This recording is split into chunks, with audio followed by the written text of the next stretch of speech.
Saudara-saudari yang dikasihi Tuhan, ada pepatah bijak mengatakan, dari mana sesuatu itu berasal, ke sana pula sesuatu itu akan mengalir. Air akan kembali kepada air, darah akan kembali kepada darah, abu akan kembali kepada abu, hidup akan kembali kepada hidup. Hidup itu akan mengalir kembali pada sumbernya, tapi proses menuju sumber tidaklah mudah, sebab sering orang terjebak dalam menentukan prioritas nilai. Orang cenderung memilih yang instan, gampangan, dan tidak mengandung resiko.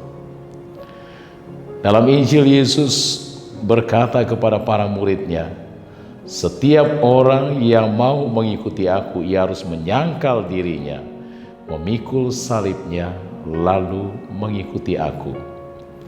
Sekali lagi Yesus menantang mereka, apa gunanya seorang memperoleh seluruh dunia tetapi kehilangan nyawanya? Apa yang akan diberikan sebagai ganti nyawanya? Saudara-saudari yang dikasihi Tuhan, hidup Kristen ialah hidup yang melayani dengan berkorban. Menyangkal diri berarti menyadari bahwa kita tidak mampu hidup dengan kekuatan sendiri. Menyangkal diri adalah pengendalian diri, mau jujur menilai diri sebagai respon iman kepada Tuhan, bahwa kita dipanggil bukan semata-mata untuk keinginan duniawi, tetapi untuk keinginan atau kehendak Tuhan. Jadi menyangkal diri adalah menempatkan kebenaran dan kehendak Allah lebih tinggi daripada keinginan pribadi. Ini adalah suatu tindakan yang tidak mudah, karena kita sering melakukan apa-apa yang kita anggap gampang dan menguntungkan kita, tanpa mempertimbangkan apa yang sebenarnya diinginkan oleh Tuhan dalam kehidupan kita. Menyangkal diri artinya melengsarkan kehendak kita dan menempatkan Allah sebagai yang utama. Kenikmatan mengunjungi tempat-tempat santai, mengunjungi mal atau pusat perbelanjaan, ngumpul-ngumpul di kafe merupakan sesuatu yang lumrah, tanpa mengabaikan sesuatu yang utama, misalnya untuk mengikuti perayaan Ekaristi atau doa lingkungan atau kegiatan rohani lainnya. Siap menerima konsekuensi untuk kehilangan nyawa untuk mengikuti Yesus.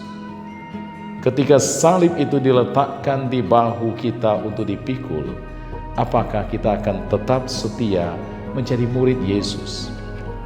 Seorang bijak mengatakan, "No handle on the cross," bahwa tidak ada gagang pada salib. Ungkapan ini mau menegaskan bahwa salib harus dipikul dan tidak ada gagang pada salib untuk memudahkan.